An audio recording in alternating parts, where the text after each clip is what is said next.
Come in নিরাহারশ্চ যে জীবা পাপে ধর্মে রতাশ্চ যে দেশাম্য বায়ুনৈ তদীয়তে সলিলম করুন। পেছন আছে সেটি করুন। জল নেবেন, হাতে জল নেন।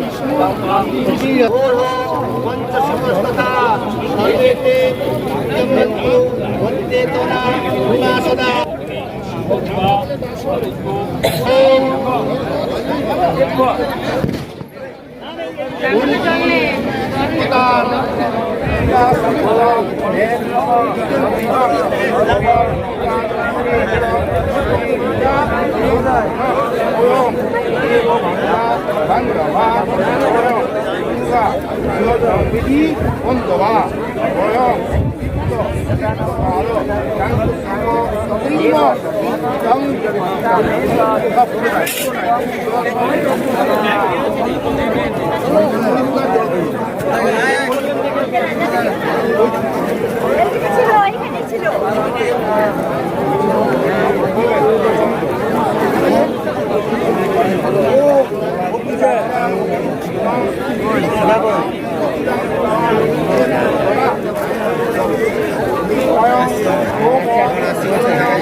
পিতৃপক্ষ শেষ হয়ে যখন দেবীপক্ষ পড়ছি, সেই সময় আমরা যারা হিন্দু, আমাদের বিশ্বাস যে আমাদের যারা পূর্বপুরুষ আছেন তারা আমাদের পৃথিবীর কাছাকাছি চলে আসেন, তাদের আত্মা আমাদের পৃথিবীর কাছাকাছি আসেন। তারা আশা করেন যে তাদের যারা উত্তরসূরি যাদের এই পৃথিবীতে রেখে গেছেন তারা তাকে স্মরণ করবেন। এটাকে অ্যাকচুয়ালি তর্পণ বলে। তর্পণের বাংলা মানে হচ্ছে স্মরণ করা, তাকে স্মরণ করা, তাকে শ্রদ্ধা জানানো। তো আমরা এই ভোরবেলায় এসে উপস্থিত হয়েছি যে আমরাও বিশ্বাস করছি যে আমার যত আত্মীয় স্বজন, আমার বাবা মা ঠাকুমা, আমার দাদু, আমার যত আত্মীয় স্বজন যারা আর ইহলোকে নেই তারা নেমে এসছেন। তারা আশা করছেন যে আমরা তাদের উত্তরসূরি, আমরা তাদেরকে স্মরণ করব, শ্রদ্ধা জানাবো। তো সেইটাই হচ্ছে আসল উদ্দেশ্য। মানে তারা জল নেন কি না আমি জানি না, কিন্তু তাদেরকে আজকে স্মরণ করার দিন।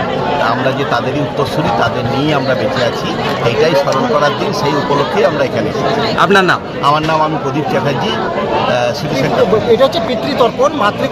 পিতৃকুল মাতৃকুলকে তাদের আত্মার শান্তি কামনাতে তাদের সন্তান সন্ততিরা তাদেরকে তেল এবং জল দান করে এবং তারা এই আত্মারা এই শান্তি পান এবং সন্তান সন্ততির কাছে তাদের জল বা তেল জল পেয়ে তারা পরিতৃপ্ত হন এবং তাদের সন্তান সন্ততিকে তারা আশীর্বাদ করেন।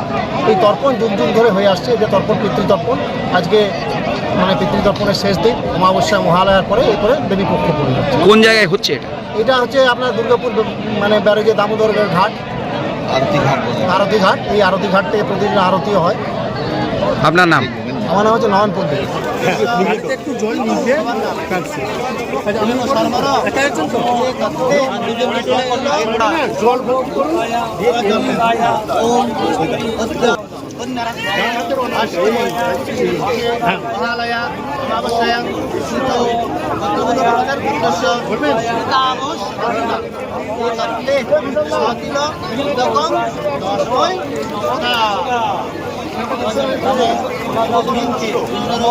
মহালয়া